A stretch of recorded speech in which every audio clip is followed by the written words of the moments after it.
마음, 그게 어디 마음대로 되던가요? 마음대로 되지 않는 마음 이야기, 설기문의 마음 세상입니다.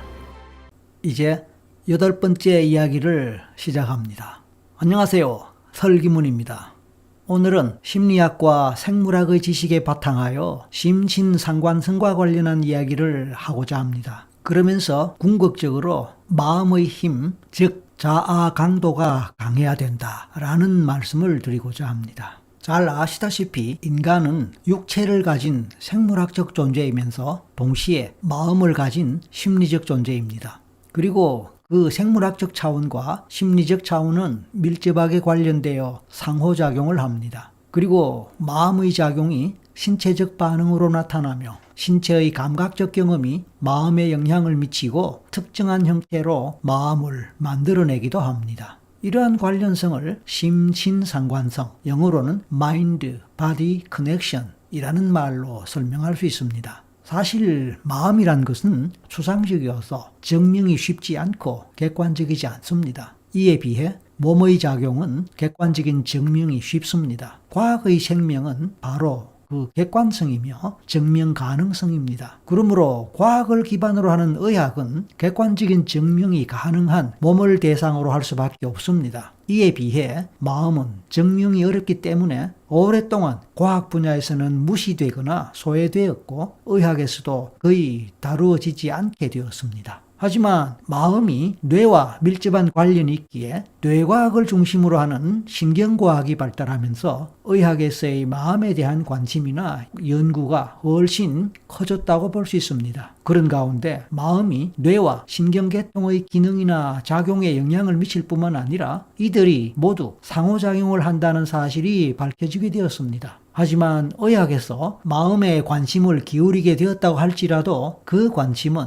오히려 마음작용에 따라 검증이 가능한 몸의 반응에 초점을 두었다고 해야 할 것입니다. 그 대표적인 예가 바로 뇌파나 뇌의 신경전달 물질의 작용과 변화를 비롯한 다양한 신체 기능의 변화와 같은 것이라고 할 수 있습니다. 그리고 그러한 연구들 덕분에 마음에 대해서 보다 객관적으로 이해하고 마음의 작용을 증명할 수 있는 길이 열렸다고 볼 수 있습니다. 그러한 예 중의 하나가 지난번 7번째 이야기에서 알아봤던 PNI라는 학문 분야의 탄생입니다. PNI는 문자 그대로 심리학, 신경학, 면역학 이 세 가지 분야를 통합한 학문 분야입니다. 이 분야는 단일의 학문적 차원에서만 연구될 수는 없는 것입니다. 오히려 여러 인접 분야의 학문들이 상호 협력하는 학제 간 연구가 되어야 가능한 것입니다. 이상과 같이 보았을 때 우리가 마음을 좀 더 잘 이해하기 위해서는 심신상관성의 원리와 작용에 대해서 특히 뇌와 관련한 인간의 신경계에 대해서 좀 더 구체적으로 알아보면 좋을 것입니다.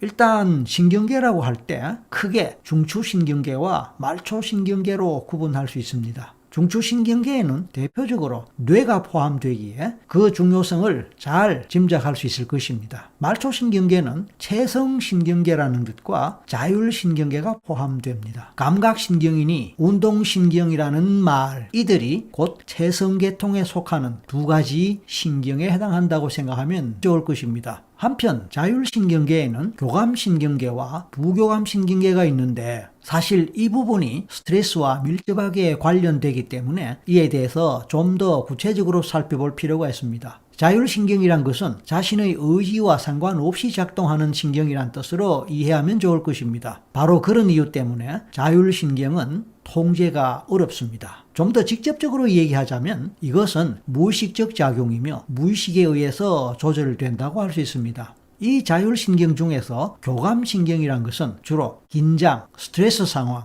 즉 불안, 두려움, 공포 등의 상황에서 항진됩니다.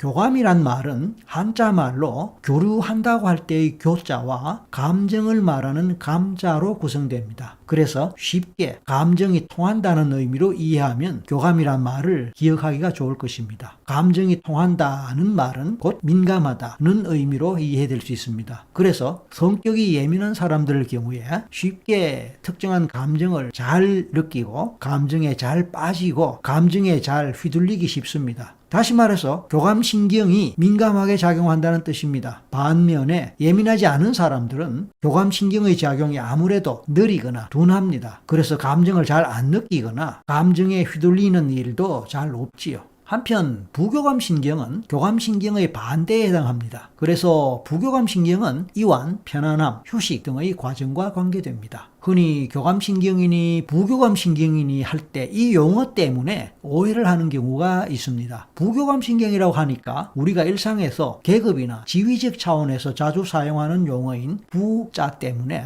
교감신경보다 한 단계 낮은 신경적 작용이 아닐까 막연하게 생각하는 사람이 있음을 봅니다. 마치 회장보다는 낮은 부회장, 총장보다는 낮은 부총장 이런 개념과 같이 말입니다. 하지만 여기서 부자는 전혀 그런 것과 관계없고 오히려 교감과 반대된다는 그런 개념입니다. 그래서 부교감은 교감의 반대라는 뜻인데 이 말은 영어를 일본 사람들이 한자말로 번역하는 과정에서 만들어진 개념이라고 알고 있는데요. 저는 차라리 비교감이라고 번역했으면 더 낫지 않았을까 생각하고는 합니다. 비자라고 할 때 이것은 한자로 아닐 비자입니다. 그러니까 비교감이라고 한다면 교감이 아니라는 뜻에 해당하니까 좀 더 쉽게 와닿지 않겠습니까? 부교감이라고 하면은 교감에 좀 못 미치는 지위가 낮은 신경 그렇게 선입견이 될 수 있겠지만 비교감이라고 하니까 감정의 교류가 없다. 감정의 교류와는 별로 관계없는 그런 것으로 쉽게 이해될 수 있지 않을까요? 그래서 놀라거나 두려워하지 않고 무서워하지 않고 화도 나지 않는 그런 평온한 상태, 마음이 잠잠한 상태에 해당하는 것이라고 이해하면 빨리 받아들여질 것입니다. 그래서 긴장하고 불안할 때는 교감신경이 이완된 상태, 편안한 휴식의 상태에서는 부교감신경이 관여한다고 보면 됩니다. 그런데 이 두 개의 신경은 서로 반대적이기 때문에 공존이 되지 않습니다. 서로가 서로를 밀어내는 특성이 있는데 이를 길항작용이라고 하지요. 성격이 예민하고 민감한 사람들은 교감신경이 발달되었기 때문에 심장의 문제, 가슴이 쉽게 두근거리는 현상, 몸이 떨리고 땀이 나는 현상, 통증, 수면장애, 소화장애, 위장장애와 같은 신체적 증상을 쉽게 경험하게 됩니다. 그래서 병원을 찾고 치료도 받아보지만 실제로는 스트레스성 증상이자 질환이기 때문에 치료가 잘 안 되어 고통받게 됩니다. 무엇보다 이 교감신경의 항진이 계속될 때 면역력이 떨어지면서 더욱 심한 질병이 유발될 수도 있는 것입니다. 다행히 요즘 명상이 많이 알려지고 있고 또 명상하는 분들도 많이 늘었습니다. 명상은 심신을 편안하게 하고 이완을 도와줍니다. 그런 효과 때문에 명상은 스트레스를 쉽게 극복하게 도와주면서 심지어는 심신의 증상이나 질병을 완화시키거나 치료하는 데도 도움이 되는 것으로 알려져 있습니다. 왜 그럴까요? 일반적으로 교감신경이 지나치게 항진되면 그것이 병을 만들 수도 있다고 앞에서 말씀드렸는데 이완의 효과를 주는 명상이 부교감신경을 항진시키고 강화시키기 때문에 그렇다고 볼 수 있습니다. 즉 교감신경을 이기게 하는 것이 부교감신경이기 때문입니다. 어느 한쪽이 세면 다른 쪽은 힘을 잃게 되는데 일반적으로 환자들은 평소에 교감신경이 크게 항진되어 있기 때문에 감정에 휘둘리고 그 감정 상태에서 잘 빠져나오지 못하는 경향이 있습니다. 그래서 이완을 하라고 하면서 이완 훈련이나 마음 집중 훈련, 명상이나 요가 같은 것을 해보도록 권하게 됩니다. 이런 것들은 교감신경을 이겨내게 하는 부교감신경계의 힘을 키우는 것이기 때문입니다. 기량작용의 특성상 부교감신경이 강해지면 교감신경은 힘을 잃어버리게 되는 것은 당연한 일이니까요. 여기서 중요하게 생각해야 할 것은 곧 마음의 힘입니다. 이것을 심리적 면역력이라고도 할 수 있는데요. 심리학에서는 자아 강도라고도 합니다. 그러니까 이 자아 강도가 강하다면 비록 교감신경계가 항진되더라도 그것을 얼른 부교감신경이 작동할 수 있도록 마음을 조절함으로써 교감신경계를 죽여버릴 수도 있습니다. 하지만 그 마음의 힘이란 것은 무의식적인 것이며 선천적인 특성이 강하기 때문에 일반적으로는 조절이 쉽지 않다는 데 어려움이 있습니다. 다시 한번 강조하지만 어차피 신경작용들은 무의식적으로 이루어지기 때문에 의식적으로는 조절이 어렵습니다. 그래서 필요한 것이 바로 최면입니다. 최면은 우리의 무의식을 조절하고 무의식의 힘을 길러주며 마음의 힘, 즉 자아 강도도 강화시킬 수 있는 것이기 때문에 일상에서 조절이 어려운 교감신경의 작용을 쉽게 조절하는 데 도움이 됩니다. 최면이 단순히 이완을 돕는 것은 물론이지만 근본적으로 마음의 힘을 강화시킴으로써 무의식에 억압되어 있는 스트레스의 원인을 제거하거나 치료한다는 면에서 그 가치가 큰 것입니다. NLP도 마찬가지입니다. 대부분의 사람들은 이런 용어를 처음 들어봤을 수도 있지만 이것 또한 무의식을 심도 깊게 다루면서 몸과 마음의 증상이나 문제를 쉽게 치료하기 때문에 최면과 더불어